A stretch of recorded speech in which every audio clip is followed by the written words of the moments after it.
La paz de Dios sea con cada uno de ustedes. Ahorita los que han venido por primera vez, ahorita no se preocupen de las copitas. Ahorita algunos hermanos encargados se van a encargar de llevarse las copitas, usted que ya tiene ahí copitas usadas. Entonces el mensaje del día de hoy se titula ¿Pasaremos los cristianos por la gran tribulación? Es el mensaje del día de hoy. ¿Pasaremos los cristianos por la gran tribulación? Bueno, hay quienes les interesa mucho el libro de Apocalipsis, otros ni quisieran verlo, ¿verdad? Ni siquiera quieren leerlo porque les da miedo. Pero el mismo libro dice que es una bendición leerlo y guardarlo. No leerlo y guardarlo en el librero, sino leerlo y guardarlo en el sentido de seguir fielmente su palabra. Ahí en Apocalipsis 1.3, si vamos ahí, Apocalipsis 1.3 es donde dice que es una bendición. Apocalipsis 1.3 dice: bienaventurado el que lee y los que oyen las palabras de esta profecía y guardan las cosas en ella escritas, porque el tiempo está cerca, ¿verdad? Ahora, lo que es el libro de Apocalipsis, ustedes saben cómo tiene muchas figuras y símbolos que encontramos también en los libros proféticos como Esdras, Ezequiel y Daniel. Y su propósito es revelarle a los cristianos la voluntad de Dios a través de los tiempos, pasado, presente y futuro, y es para animarlos, ¿verdad? Y obviamente para nosotros pues nos anima también, ¿verdad? Pasado por las referencias y figuras del Antiguo Testamento, presente, ¿verdad? Por lo que concernía a las 7 iglesias, ¿verdad? Cuando fue escrito el libro de Apocalipsis, y futuro, ¿verdad? Pues por la urgente necesidad de estar firmes hasta la muerte para obtener la esperanza bienaventurada, ¿no? Ahora, esta carta debía ser leída primeramente por las 7 iglesias que se mencionan ahí en Apocalipsis, en los primeros capítulos, ¿no? Que se mencionan las 7 iglesias, para reprender lo que estaba mal en las iglesias y fortalecer lo que estaban haciendo bien. Ahora, la gran tribulación es un periodo descrito en la Biblia como un tiempo de gran angustia, sufrimiento que precederá al retorno de Cristo. Y Jesús mismo habló de ello ahí en Mateo 24:21. En Mateo 24:21, donde dice: porque habrá entonces gran tribulación, cual no la ha habido desde el principio del mundo, ni hasta ahora, ni la habrá. Ahora, eso es en Mateo 24:21. Ahora, en cuanto a si los cristianos pasarán por la gran tribulación o no, hay diferentes interpretaciones entre los estudiosos de la Biblia. Algunos creen, ¿verdad?, que con el arrebatamiento enseñan, ¿verdad?, que los creyentes serán llevados al cielo antes del comienzo de toda tribulación, basándose en 1 de Tesalonicenses 4:17. No voy para allá, pero es en 1 de Tesalonicenses 4:17, donde habla acerca de seremos arrebatados, ¿se acuerdan?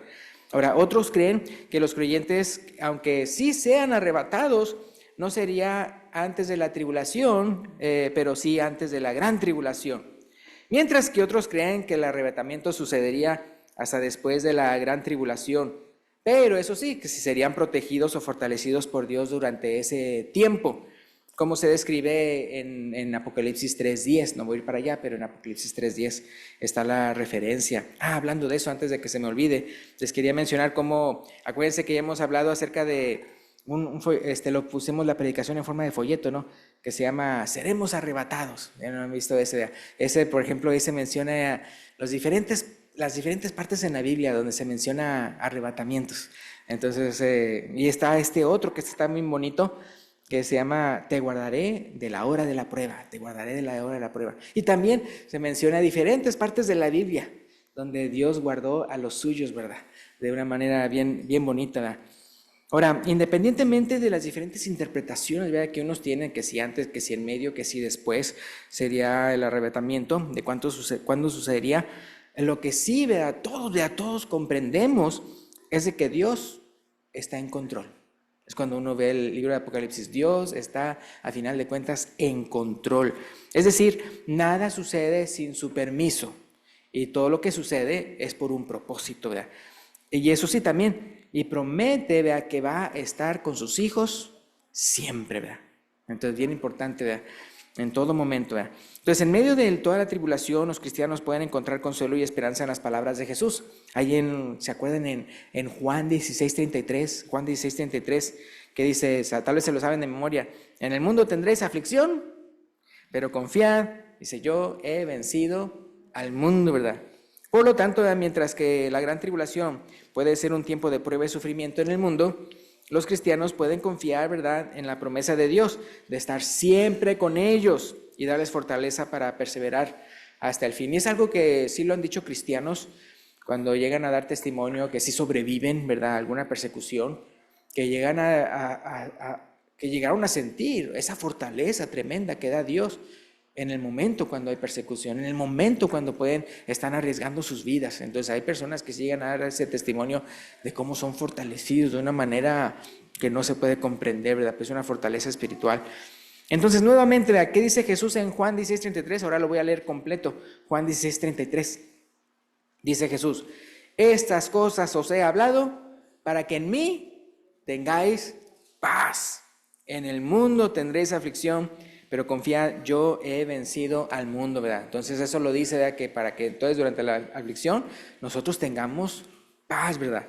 Entonces, hermanos, a través de la historia ya han sucedido grandes tribulaciones según la palabra de Dios, y vamos a ver el día de hoy algunas de ellas. Así como eso de seremos arrebatados, vemos en la Biblia diferentes arrebatamientos, y luego cuando y vemos eso de cuando Dios protege a su pueblo, ¿verdad? Y lo vemos también varias historias en la Biblia. Vamos a ver ahorita diferentes pasajes de la Biblia donde se menciona acerca de gran tribulación. Empecemos con Mateo 24. Mateo 24, versículo 15 al 22. Mateo 24, 15 al 22, versículo 15 al 22.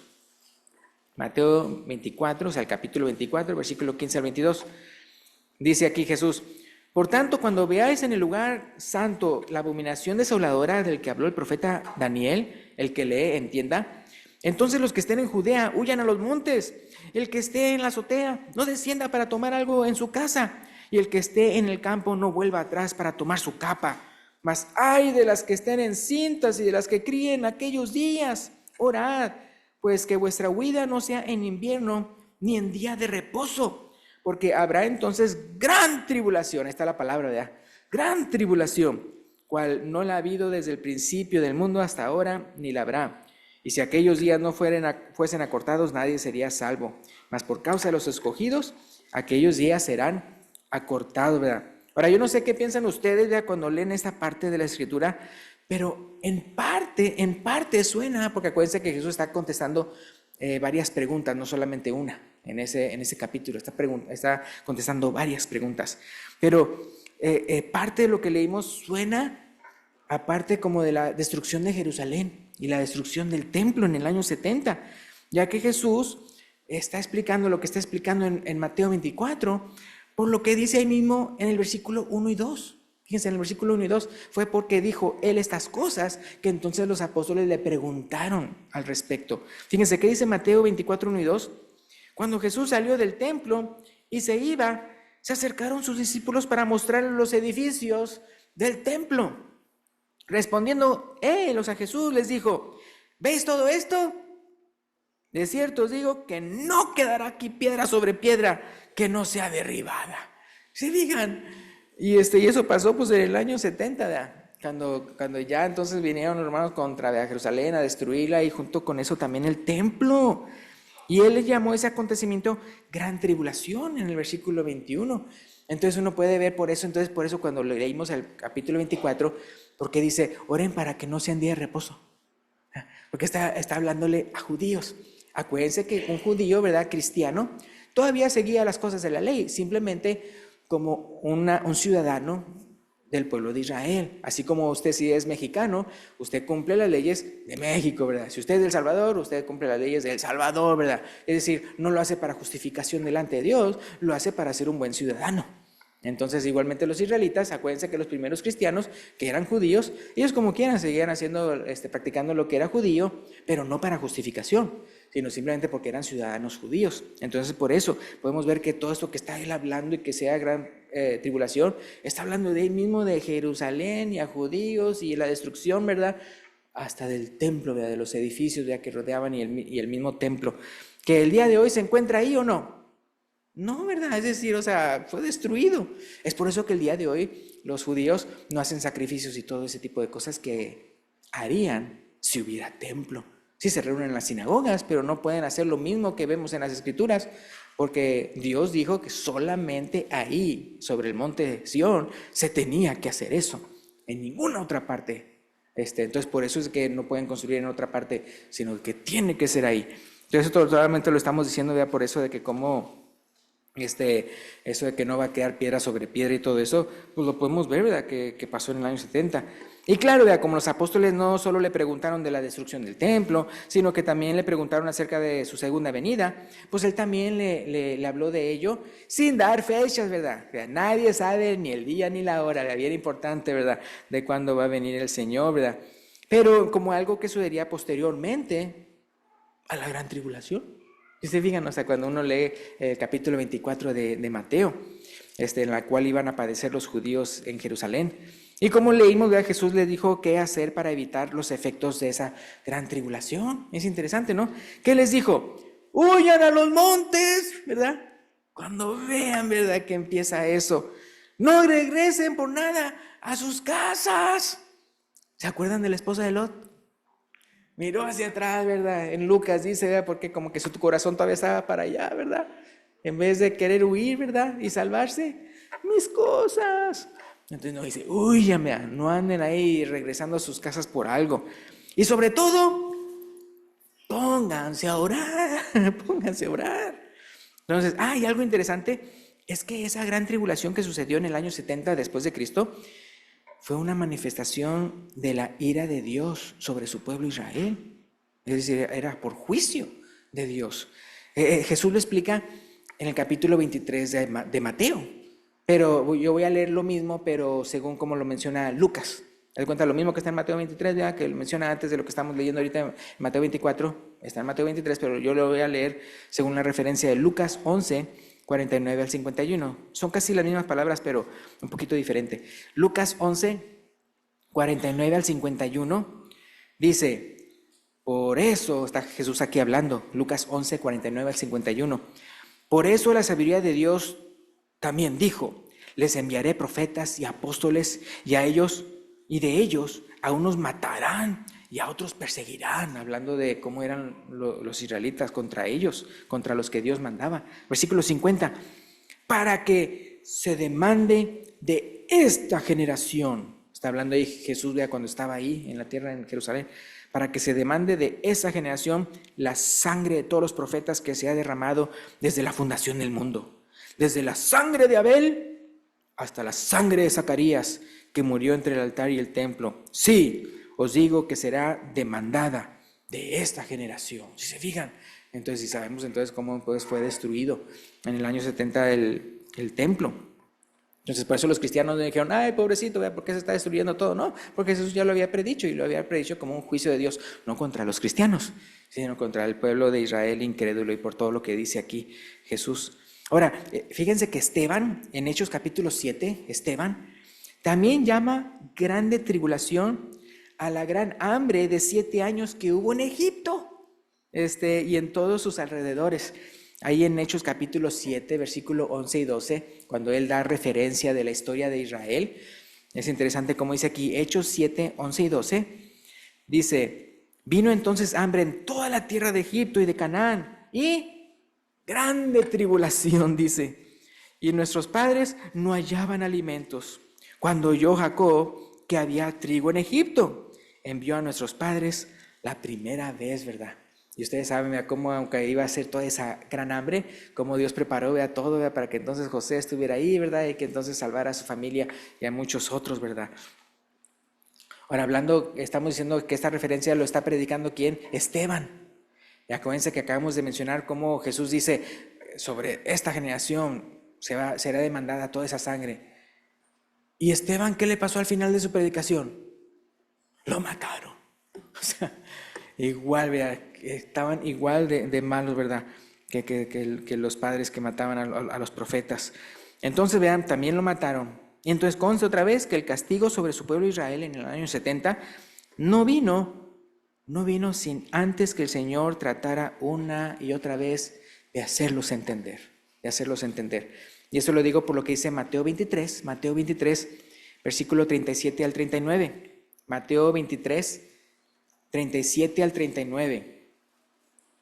Mateo 23, 37 al 39. Jesús dice, Jerusalén, Jerusalén, que matas a los profetas y apedreas a los que te son enviados. ¿Cuántas veces quise juntar a tus hijos como una gallina junta sus polluelos debajo de las alas? Y no quisiste. He aquí que vuestra casa os es dejada desierta, si se fijan. Porque os digo que desde ahora no me veréis, hasta que digáis, bendito el que viene en el nombre del Señor. Pero para que no nos desenfoquemos, acuérdense que estamos buscando ahorita pasajes de la Biblia donde se menciona eso de gran tribulación, ¿no?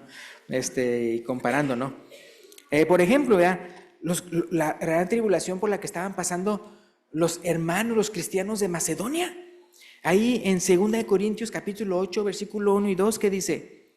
2 Corintios capítulo 8, versículo 1 y 2.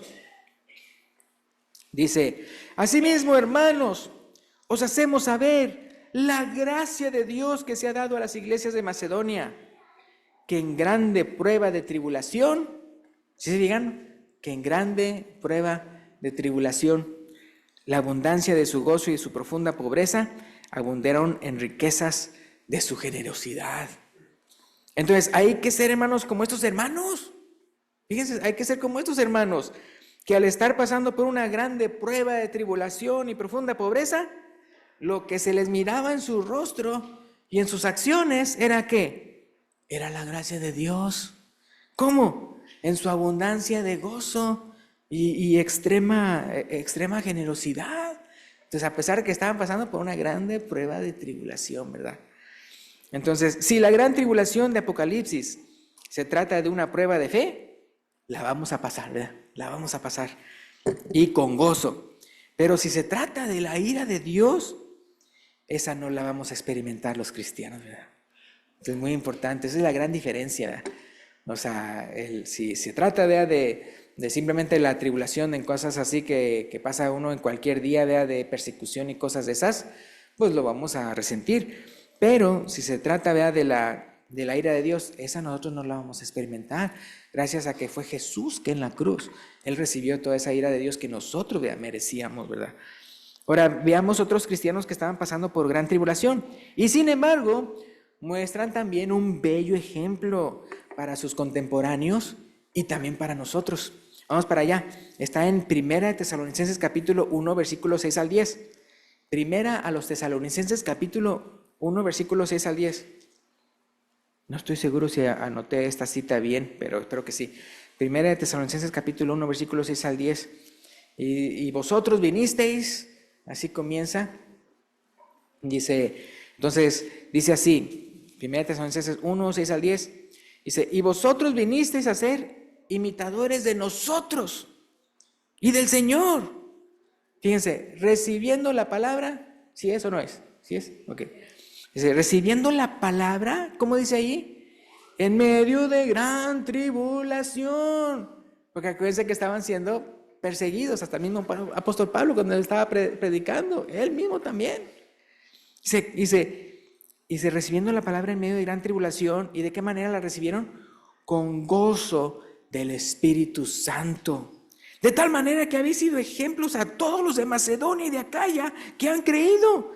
Porque partiendo de vosotros ha sido divulgada la palabra del Señor, no solo en Macedonia y Acaya, sino que también en todo lugar. Vuestra fe en Dios se ha extendido, de modo que nosotros no tenemos necesidad de hablar nada. Porque ellos mismos, o sea, las otras personas, ellos mismos cuentan de nosotros la manera en que nos recibisteis y cómo os convertisteis de los ídolos a Dios para servir al Dios vivo y verdadero. Vea, versículo 10. Y esperar de los cielos a su Hijo, el cual resucitó de los muertos, a Jesús, y luego ¿qué dice enseguida? Quien nos libra de la ira venidera. Y se fijan, podemos recibir gran persecución o gran tribulación, ¿verdad? Por parte de los humanos, ¿verdad? Incrédulos, pero Dios nos libra de la ira venidera. El Señor Jesucristo, ¿verdad? Porque Él murió por nosotros. Pueden entonces ver otra vez que los cristianos podemos pasar por gran tribulación, pero seremos librados de la ira de Dios. Entonces, otra vez, si la gran persecución se refiere a la persecución que padecen los cristianos, estamos viendo que los cristianos sí pasamos por gran tribulación. Pero si gran tribulación se trata de la ira de Dios, por ella no vamos a pasar, ¿verdad? Gloria a Dios, ¿verdad? Por eso. Ahora, ¿qué dice 1 Tesalonicenses? Ya que estamos ahí, pero el capítulo 5, versículo 9, hablando otra vez de lo mismo. Nada más este versículo, 1 Tesalonicenses 5, 9. Porque no nos ha puesto Dios para ira, está hablando a cristianos. No nos ha puesto Dios para ira, sino para alcanzar salvación por medio de nuestro Señor Jesucristo. Esto me recuerda cuando Pedro predicó, ¿verdad? Y que le dijo, sed salvos de esta perversa generación, ¿verdad? ¿Sed salvos de qué? Pues de la ira de Dios, ¿verdad? Como obedeciendo, teniendo fe, ¿verdad? En Cristo y obedeciendo su evangelio. Ahora, Apocalipsis capítulo 7, 1 al 3. Apocalipsis capítulo 7, versículo 1 al 3. Apocalipsis 7, 1 al 3. ¿Dónde está Apocalipsis? Al final de su Biblia, ¿verdad? Apocalipsis 7, 1 al 3. Dice, después de esto vi 4 ángeles en pie sobre los 4 ángulos de la tierra que detenían los 4 vientos de la tierra para que no soplase viento alguno sobre la tierra, ni sobre el mar, ni sobre ningún árbol. Vi también otro ángel que subía de donde sale el sol y tenía el sello del Dios vivo y clamó a gran voz a los 4 ángeles a quienes se les había dado el poder de hacer daño a la tierra y al mar, diciendo, ¿qué es lo que dice? No hagáis daño a la tierra, ni al mar, ni a los árboles, hasta que hayamos sellado en sus frentes a los siervos de nuestro Dios. Si se digan, o sea, es una de tantas citas del Apocalipsis donde da a entender que cuando Dios está mostrando su ira a la tierra, son protegidos los siervos de Dios. Entonces, vea, si se trata de la ira de Dios, estamos protegidos por ello, por la sangre de Cristo y el sello del Espíritu Santo. Pero estamos expuestos, como quiera, a la ira del hombre, ¿verdad? No es por nada que Jesús, vea, nos dice, el que quiera venir en pos de mí, nieguese a sí mismo, y luego ¿qué? Tome su cruz cada día y sígame, ¿verdad? Entonces sí, nosotros tenemos que tomar nuestra cruz, así como Él tomó la cruz, ¿verdad? Por nosotros. Ahora, Apocalipsis capítulo 7, voy a leer el versículo 9 y 10, y luego 13 al 14, y luego 16 al 17. Apocalipsis 7, versículo 9 y 10, eso es nada más para dar a entender cómo nosotros estamos expuestos como quiera, no a la ira de Dios, pero sí a la ira del mundo. Entonces, Apocalipsis 7, 9 y 10 dice, después de esto miré y aquí una gran multitud, la cual nadie podía contar, de todas las naciones, tribus y pueblos y lenguas, que estaban delante del trono en la presencia del Cordero, vestidos de ropas blancas y con palmas en las manos, y clamaban a gran voz diciendo, la salvación pertenece a nuestro Dios que está sentado en el trono y al Cordero. Una gran multitud, ¿verdad? Bien bonito. Y luego que dice el versículo 13 y 14. Entonces uno de los ancianos habló diciéndome, estos que están vestidos de ropas blancas, ¿quiénes son y de dónde han venido? Y yo les dije, Señor, tú lo sabes. Y él me dijo, estos son los que han salido, ¿qué dice ahí? De la gran tribulación. Y han lavado sus ropas y las han emblanquecido en la sangre del Cordero. Pero como dice, han salido de la gran tribulación. Y luego que dice el versículo 16 y 17. 16 y 17. Ya no tendrán hambre ni sed, o sea que antes habían tenido hambre y sed, y el sol no caerá más sobre ellos ni calor alguno, ¿verdad? Porque, ¿qué dice el versículo 17? Bien bonito, porque el Cordero que está en medio del trono los pastoreará y los guiará a fuentes de aguas de vida, y Dios enjugará toda lágrima de los ojos de ellos. Hermanos, esto me recuerda, aquí hablando del Cordero, que el próximo domingo 31 de marzo, veremos la predicación de Cordero inmolado a León coronado. De Cordero inmolado a León coronado, ¿verdad? Bien bonito, ¿verdad? Ahora, lo que vemos aquí en Apocalipsis es que tanto las plagas como las copas de la ira de Dios, ¿verdad? Que uno puede, eso de las trompetas y todo eso, uno lo que ve así en medio de Apocalipsis, no son para nosotros los cristianos, sino para el mundo incrédulo y pecador, ¿verdad? Así como las plagas de Egipto eran para los egipcios y no para el pueblo de Dios. Así como la lluvia de fuego y azufre era para Sodoma y Gomorra y no para el justo Lot. Así como el diluvio mundial era para el mundo perdido y no para Noé y su familia. Pues de la misma manera, así la ira de Dios es para los que rehúsan arrepentirse y no para los que hemos vuelto a nacer por la gracia de Dios. Usted puede ver que hasta en Apocalipsis, cuando recibían de las plagas o cosas de parte de Dios, y dice, y ni aún así se arrepentían. O sea, una cosa, wow, o sea, tan duro es el hombre. Entonces, de lo que sí estamos expuestos y podemos padecer, pues es de la ira del hombre y de todos los que se dejan manipular por el diablo. Y en Apocalipsis capítulo 13, para ver esa demostración aquí, en Apocalipsis.